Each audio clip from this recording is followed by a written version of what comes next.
Hello, Damien. How are you? I'm good, thank you. Hello. Oh, great, great. Where are you joining us from, Damien? I'm from Lyon, France. So funny accent. Fantastic.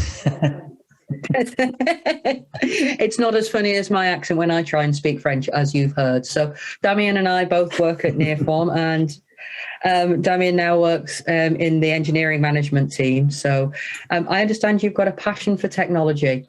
Do you want to just give us a little bit on that? Yeah, and that's actually what the talk will be about. So I'll expand more on this, but I think we have a wonderful job because we can actually create things, new things, just by typing. That's true. And I'm going to hand over to you now. So, Damien, off you go with Mélodie, a journey from Svelte to fastify. Okay, hello there. So delighted to be with you at NordConf today. And we'll just wait for the slides to appear. But basically, this is all about music, as it was yesterday. It's kind of a running thing. I'd like to tell you about this side project. I started it in June 2020. So it's called Mélodie. And let's have a closer look together. Well, if I manage to, yes, change slides. So what is Mélodie? It's a desktop music player. It's for your local music. So you tell it where your music is, and it walks through the folders to find all MP3 or GGs and whatever music format that Chromium can read.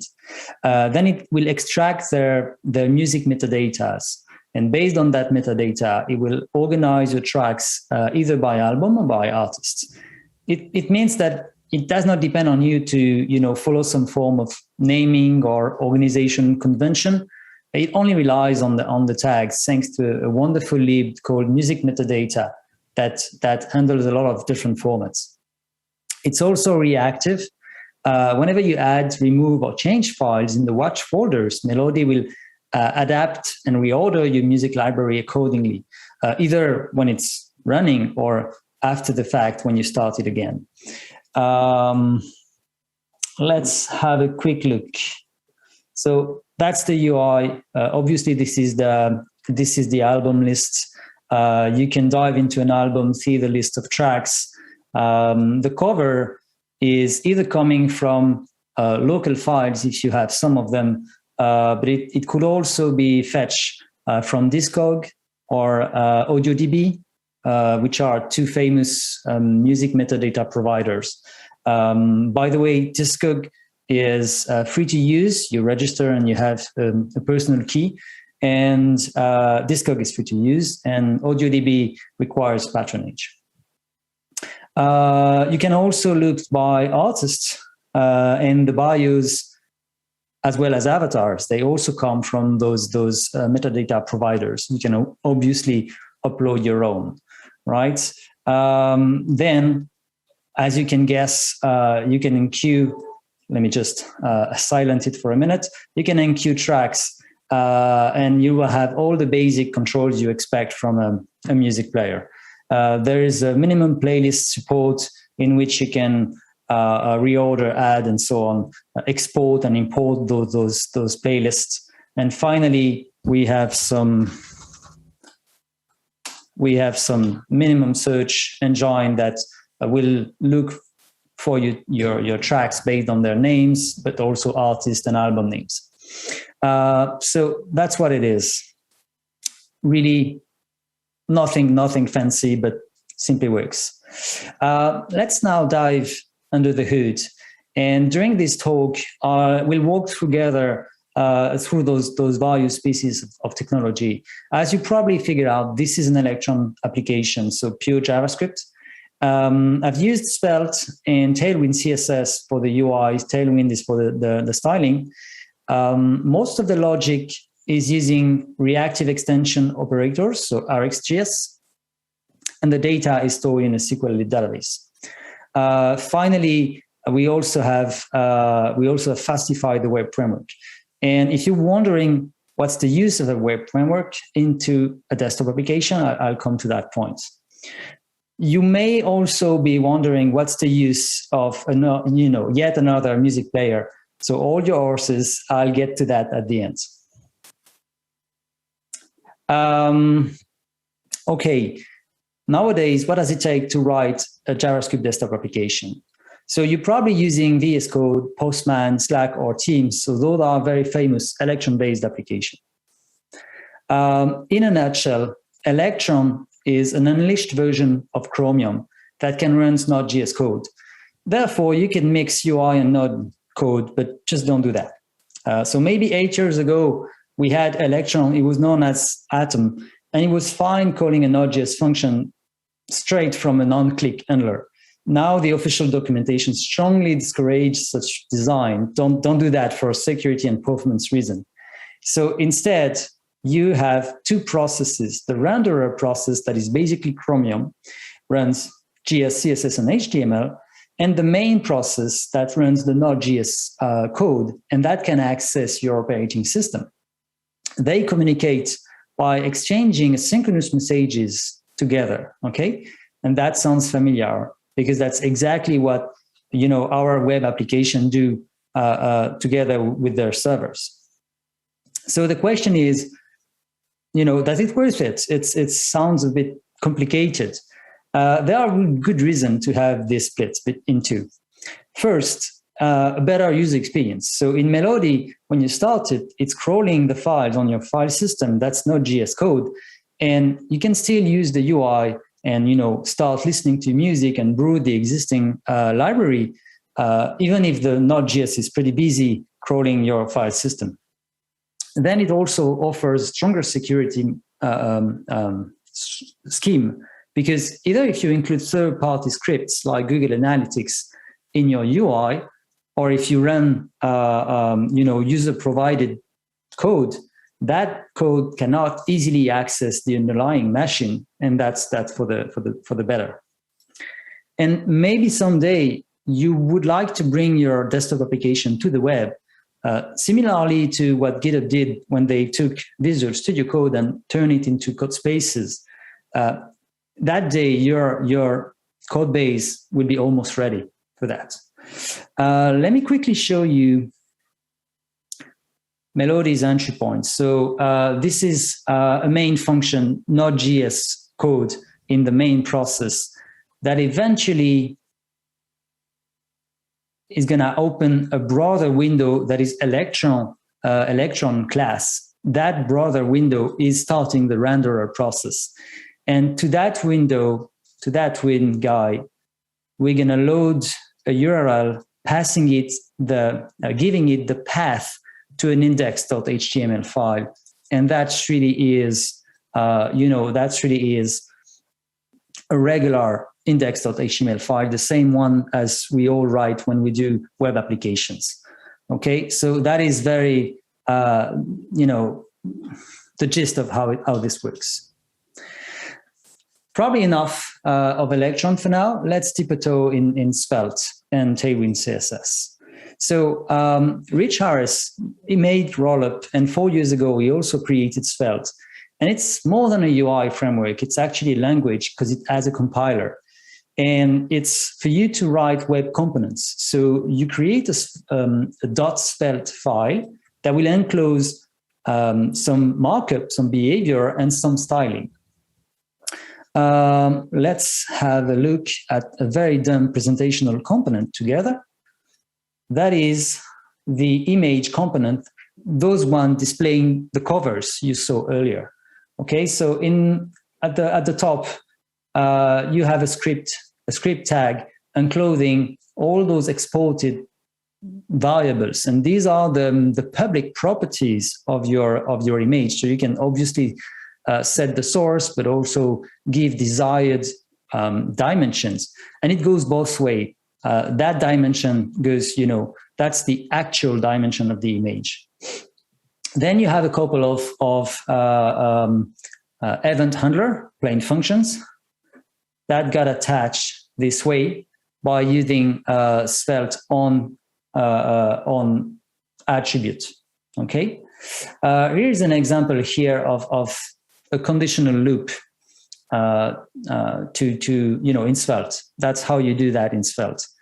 And finally, we have the markup here. So it's post CSS, not just CSS, it's post CSS, and using also Tailwind utility classes. So that's where those border known, inline flex, and justify center guys are coming from. I found Tailwind CSS to be very handy because it helps me keeping the styling pretty lean and pretty lean. Your CSS is by default, it's scoped. It's not by default, by design, it's scoped to your components. So those rules only apply to the markup down below. So that is for a simple component, but then you can also obviously compose into bigger components. So that one is the album list, the one you just saw, the first page in Mélodie. We find a regular markup, but we also find here we are calling another component. And we also have this conditional loop here, which eventually will create many albums, okay, as many as the one we have in the data. So let's have a look here. We have this albums variable that is it's actually a little bit more than an array, but when we drill down, the value is an array containing plain JavaScript object. They have an ID, and as you can guess, they have a name, and they have the path to the cover itself. I'd like to draw your attention on this album variable. So it is a store, and store is something very specific in Svelte. So a store holds a value. It's a plain JavaScript value, and every time the value changes, it will emit those changes. And you have subscribers that connect to the store and they got notified every time the value is changing, so they can update what they have to update. So back to the code, all this magic happens because of this $prefix, okay? That $prefix tells Svelte, I want the each loop to update whatever is within as soon as the value inside the store change. So as soon as I had more albums into the album array, I would see more albums into the page, or less, or the one existing would be updated. It's pretty smart. It's not running the whole loop again. It's just adapting what needs to be adapted. If we were to draw highlight some similarities in green and differences in gray with React and Vue frameworks, they are all addressing the same space. So syntactically speaking, they aren't really different, except maybe for loops, conditional and iterative loops, and they took different approaches there. But you will all enclose everything into bind file. Just note that, as you know, React doesn't provide a built-in solution for styling. You have, as a developer, you have to opt in for some CSS in GS solution. In the three ecosystems, you will find an opinionated toolkit to do server-side rendering and to provide, a solution for URL routing.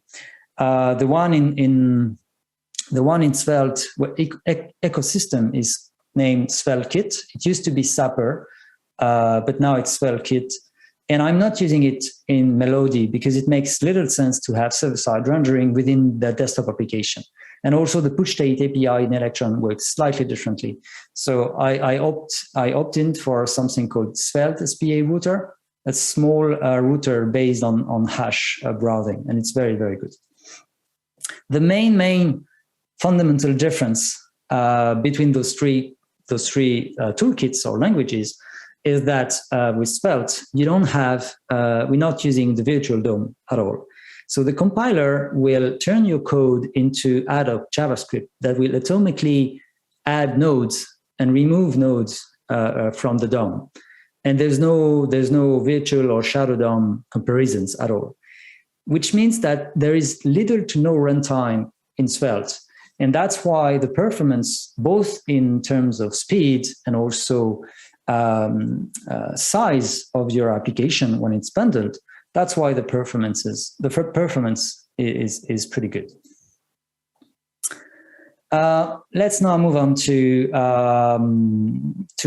reactive. So you probably all have been exposed to some functional programming thanks to Lambda and Lodash and Lambda.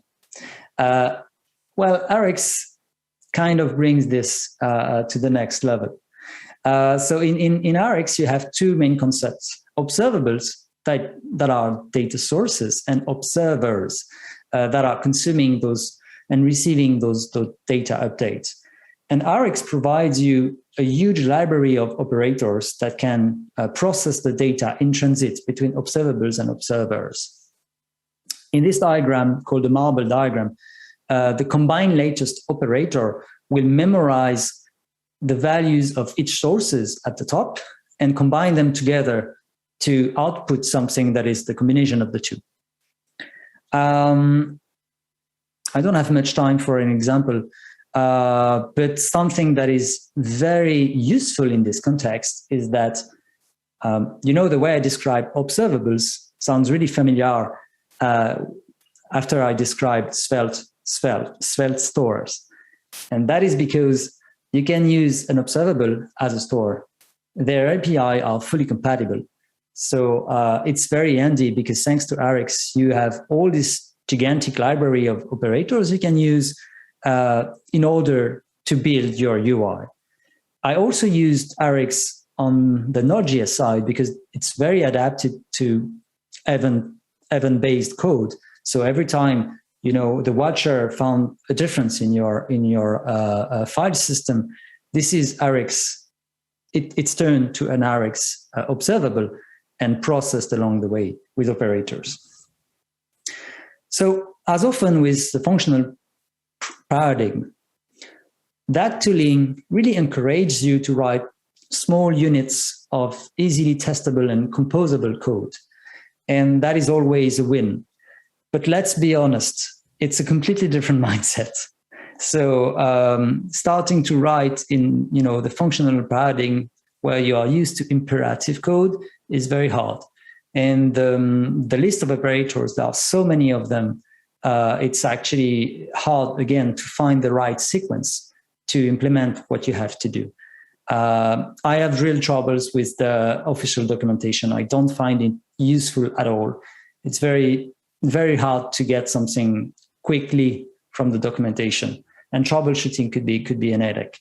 So yeah, pros and cons. We covered pretty well the UI and the business logic. Let's have a look now quickly at the data. So that is the data model of Mélodie, and it's very simple, as you can guess. It all starts with the track, which has very few properties, the metadata being the one I'm using the most. And it's stored as a JSON object because metadata are pretty sparse. Some tracks will have a lot of them, some tracks will have little, maybe none of them.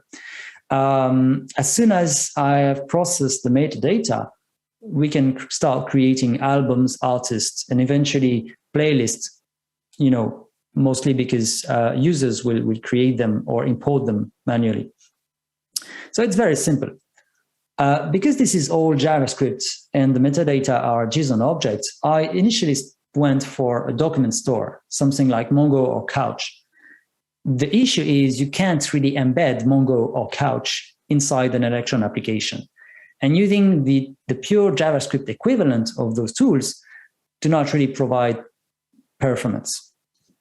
I was also interested in the search capabilities, so I've tried something called Flexsearch.gs, which is a great tool. It's an in-memory full-text search engine written in JavaScript. It's not Elasticsearch, it only has a single node, but it's very quick at indexing and searching documents. The issue was I made some tests on a data set of 10,000 tracks, and the memory footprint was about 700 megabytes. And that's not what you would expect from a music player, right? So I ended up using SQLite. It's very easy to embed. It has minimum JSON support, nothing compared to Postgres, but good enough. And model-wise, implementing such model in SQL is a no-brainer. It's a no-brainer, but it's not necessarily the most efficient. So listing all albums or all artists when they have foreign keys with tracks is not super fast. So I ended up removing the foreign keys and replacing them with application maintained references. So I can load them, like lazy load them when I have to, instead of loading them in advance when I'm getting all the albums and all the artists. That is an acceptable compromise for Mélodie. It may not be it's probably not the case for every application. And I also mentioned fastify, right? So what the use of it? Let me just take a step back. I'm a runner, and I actually train for very long races, around 100K. And so when I'm training, either running or cycling, I like listening to my music. So the question became to me, could Mélodie work on an Android phone? First option, very obvious, Svelte native. It's really like React Native for the Svelte ecosystem. At least 8 months ago, that was far too experimental. And besides, there's a drawback. I would be forced to move my music to the mobile before I go training. It's okay, but it's not necessarily super convenient if you have a large music library. So I realized that I almost had a web application already. Few Electron built-ins in the UI code, and the main blocking point was the communication, the inter-process communication system between the renderer and the main. That was using Electron custom IPC mechanism. So I had to, take a few extra steps. First, split the code base to move all the Electron-related code into its own package. Then replace the IPC communication with something more like WebSockets. Well, that was a good call because I only had to change one file in the renderer and one file in the main process. And finally, get a lightweight web server to host the scripts, and that's where fastify comes into the picture. It does the perfect job here because I'm really just doing WebSockets and serving the files, and I can start it and stop it very easily. You'll understand why in a minute. So I'm introducing the broadcast button. We have this button there. If I click on it, it's starting fastify, providing me this URL that I can scan with my mobile. And here it is. I have my entire music library accessible on the web, and I can play it. Okay, so that's what I'm doing before I go training. Obviously, there are some trade-offs, right? I need connectivity. If I'm in the middle of nowhere, listening to music may be hard for me. Maybe the PWA is part of the answer and prefetch some of the music. I don't know. I need to think about it. Another issue, now you are all aware of it, I need to add more authentication mechanism because I can't really let you listen to my music. And finally, I shall not forget to open Mélodie before going outside because otherwise it's not really accessible. Right. That sounded maybe easy. And I started, a year ago, but honestly, that was not just sweet and nice, all the time. So all those technologies I showed you, they really empower us developers, and we can be very productive with them. So adding or implementing features is not really the challenge. The challenge is keeping the productivity high as your code base grows. And here are some highlights that I found important.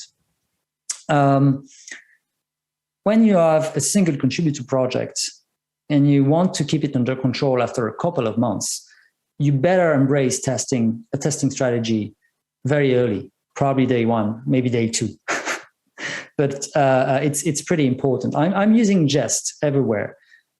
We all use it for front-end application, and I know it's not the best fit for Node.js code.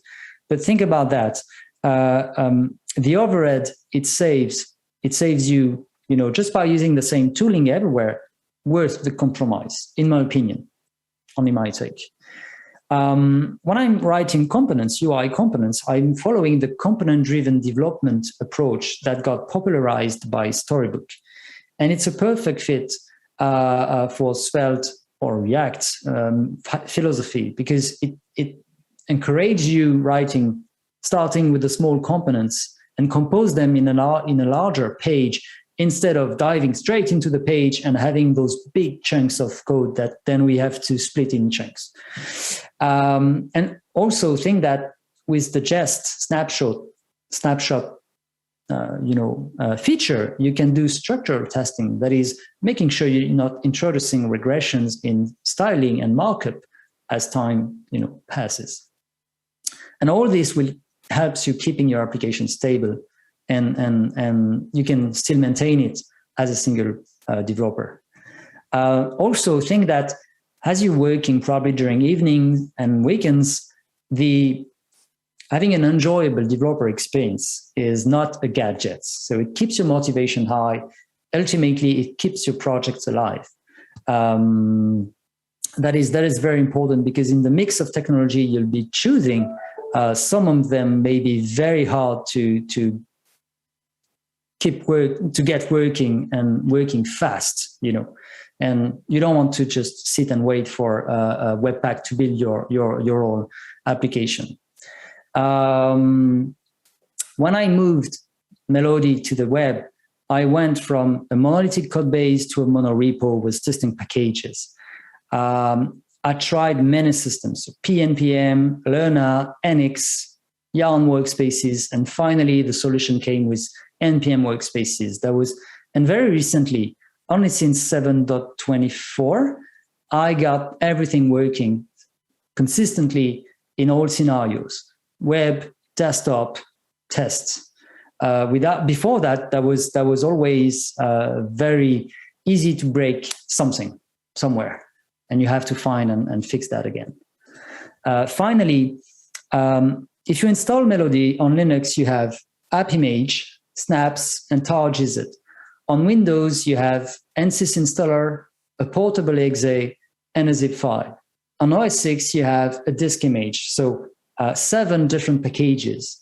This is all possible thanks to a tool called Electron Builder that does it supports all of them. The issue is it has many constraints and it's super brittle.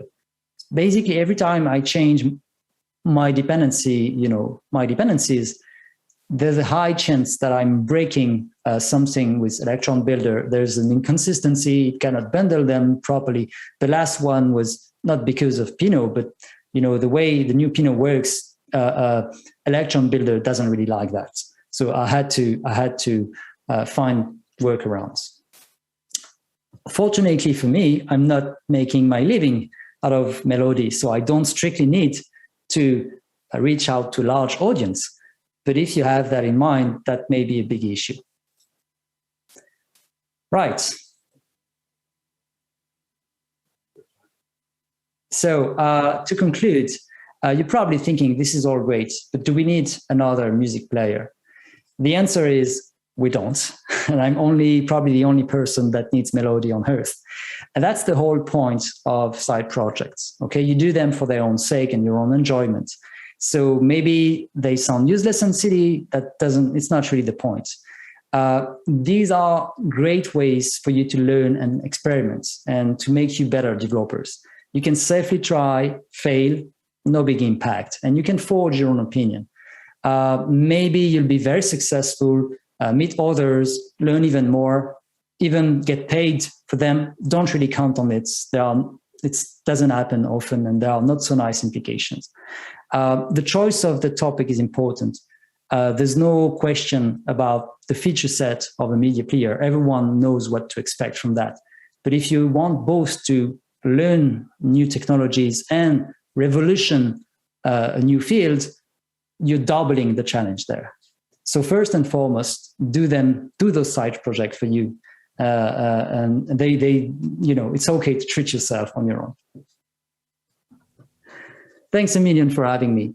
So I'm Damien Simonin Feugas. I'm an engineer at NearForm, and I really appreciate the time. Have fun programming. Thank you, Damien. That was a great talk. I've got some questions for you. So first off, we've got a question from Adam, who is an Electron noob. He says, why is running MongoDB in Electron out of the question? So you have to compile native code. So you're targeting various OSs, I say Linux, Mac OS, and Windows, for example. So at some point, you'll have to compile whatever to those different targets, and that may be very hard. So in the case of SQLite, building SQLite for those three OSs is easy, and that's fully supported by the node.js install phase. That cannot be done easily with Mongo or Couch, not to my knowledge. Maybe it's one of those things that you can experiment with later, though, and you're just trying stuff out for the trying stuff outness. So if you were to rewrite and start again, what would you keep and what would you change? I'll definitely keep Svelte. Honestly, check it out. It's great. I've been doing React since years and years. I like it. I feel productive with it, but nothing compared to Svelte, honestly. So Svelte, I will take Storybook out because it's not meant for Svelte. It's really meant for React. And as I mentioned, Webpack is a pain to work with on a large code base at least. So yeah, those are two things I would keep or drop. Okay, and is there a roadmap? Do you have next features planned already? So despite it being kind of pointless, I do have a roadmap. My wife is one of the users because she's a ballet teacher, and as you in a classical ballet course, they don't use music from online services. So that's why it has to work with actual local music, because she used to work with CDs like a few months ago. So she has some ideas of improving the way we do playlists, for example. I mentioned PWA because I would like to find some ways to handle the lack of connectivity when I'm running. And yeah, there's also a viewing, your actual files in the file system may be useful because not everyone has metadata on their tracks. So having a way to find tracks just following your own organization on the file system would be interesting. Okay, well, I'm seeing some love coming through for Svelte on the chat as well. So there's a few people saying that it's a great system. So you're not alone in thinking that, and there's a lot of applause for you there as well. So you enjoy that virtual applause, Damien. Do you want to just plug how we're hiring at the minute? Yes, we are. So we're not a Svelte company at NearForm, but as you can guess, I have the freedom and even the support to have those side projects. So we really value, and that talk, I ran it a few months ago, I think 6 or 8 months ago, internally. And so we have this culture of sharing and trying new things. So if you're interested in this mindset, just come and talk with us. Brilliant. Thank you, Damien. Thank you very much, and congratulations on your talk. So up next, there he goes off into the abyss.